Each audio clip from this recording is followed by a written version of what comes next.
Hello again, Zach Wilson, Hood County Chess Club, continuing our series on tactics. Right now we're doing basic tactics. Our first video was on the fork, and our second video today is on the pin. Let's go ahead and get started. The pin is an idea where you force a piece to not be able to move. Let's see what I'm talking about here. We have the opportunity with this move in this position to pin the queen to her king. What does that mean? White's bishop is really attacking the king, even though the queen is in the way.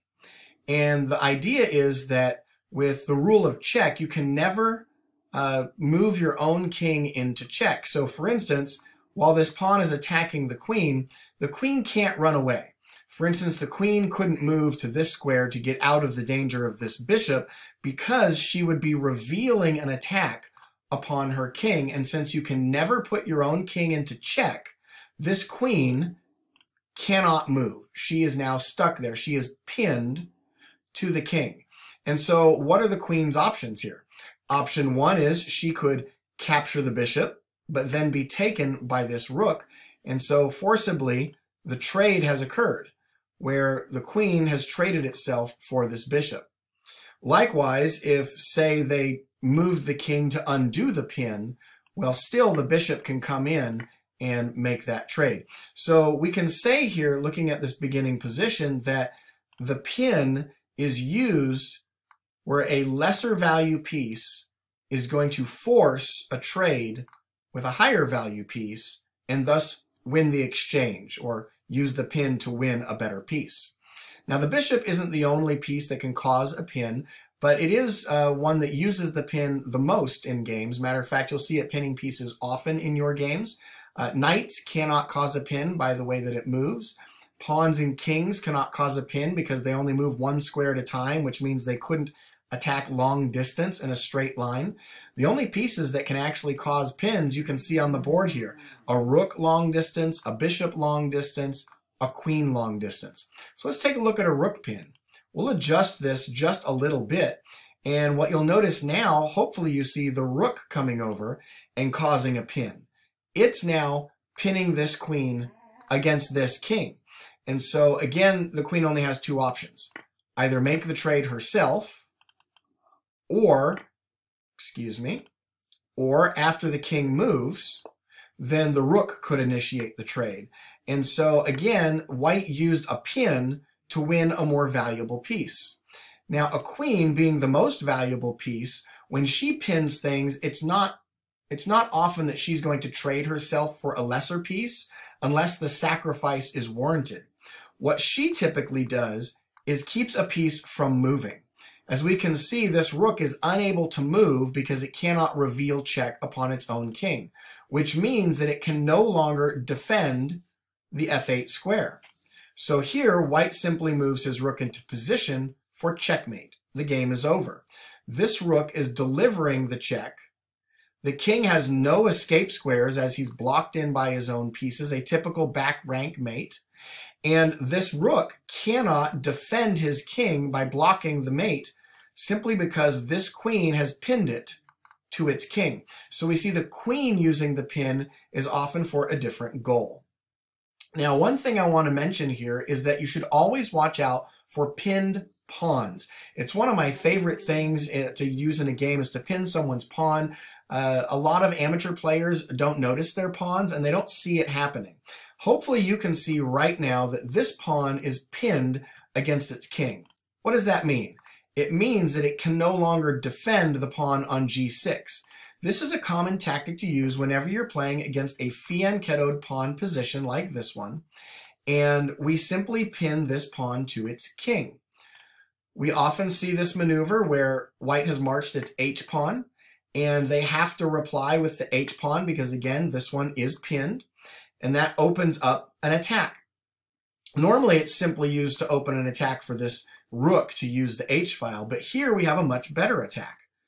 The bishop has pinned this pawn, allowing the queen to say checkmate. So you can see here that this pawn cannot take the queen because it is pinned. So let's move along. We're going to see another pinned pawn. This happens in the Caro-Kann opening, and anybody who plays the Caro-Kann, whether as white or black, needs to be aware of this opening trap. The Caro-Kann begins with e4, c6, d4, d5, the Caro-Kann. The main line continues with knight to c3, and d captures e4. Knight captures e4. And there's three typical responses here, not to get into opening theory, but knight could come to f6. The Karpov variation, knight could come to d7 here. The main line is bishop to f5. But here we're going to see it's in the Karpov variation where this trap happens. White simply develops the queen to e2. And what we see here is this pawn effectively is going to be pinned against the king once this knight moves out of the way. Black needs to be aware of this and not make the mistake of knight to f6. Can you see the move that white should make here to take advantage of the pinned pawn? Checkmate. It's checkmate because the king is actually smothered. We see this example in our video on the smothered mate. Check out our Attacking the King series for that. But the knight is attacking the king, delivering the checkmate. The only defense black has would be for this pawn to capture the knight. Unfortunately, the queen is pinning the pawn to the king, so the pawn cannot move. All right, well, let's take a look at what this is called a hard pin, by the way. A hard pin is when the piece is pinned against its king. By rule, it cannot move. Let's look at a soft pin. A soft pin happens quite frequently in the opening of games. As pieces maneuver, we see this a lot, where the bishop comes out and pins the knight against the queen. This is called a soft pin because by rule, there's nothing preventing this knight from moving. If white wanted to move their knight to wherever they could and allow black to capture this queen, that would be their choice. That's the difference between a hard pin and a soft pin. Again, in our Attacking the King series, we saw Legal's mate or Legal's pseudo-sacrifice as one of the mating patterns. And you'll recognize it here in a moment. It takes advantage of the soft pin. Black thinks that this knight is pinned, but it's not. So he moves the knight, revealing the attack upon the queen. Also, the knight is attacking the undefended bishop. So black has a choice to make here.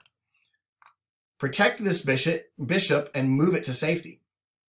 Or capture the offered queen. Now, capturing the offered queen, unfortunately, is a mistake here. We have check, the only move black can make, followed by checkmate. So we can get out of a soft pin and continue with our plans if we want to. So don't expect that a soft pin is going to hold. Finally, I do want to say one last thing about pins. We've noticed that we can pin things against a king for a hard pin, against a more valuable piece for a soft pin. We've seen how we can use it to win an exchange of pieces that's to our advantage, or even win the game. This idea here is that we're pinning a piece to a square. This square right here. If you can imagine teleporting your rook to this square, it would have the opportunity to deliver a back rank checkmate. The only thing stopping it is this knight. So the knight is pinned to the defense of the checkmate. It's black's turn to move here, and what's black to do? If he simply moves the knight, we have checkmate. So the knight can't move because he's pinned to losing the game. The knight could try a different square, but now we get another pin, and what's black to do here? If black were to move the king, he can't get close enough, and then it's going to be checkmate. Excuse me. Black could maybe give room for his king to run away, but then we're still going to get the knight. Okay, let's go back. So what if black tried to get even closer? Knowing that after the check has been delivered, he can block again. It's still not close enough to the king, and it's still checkmate. So when you look at this, you'll notice that the knight has been pinned against a square or against the threat of checkmate. Well, remember, you are what you repeat. I encourage you to practice pinning pieces in your games against your opponents. Maybe review this video and these positions with a friend.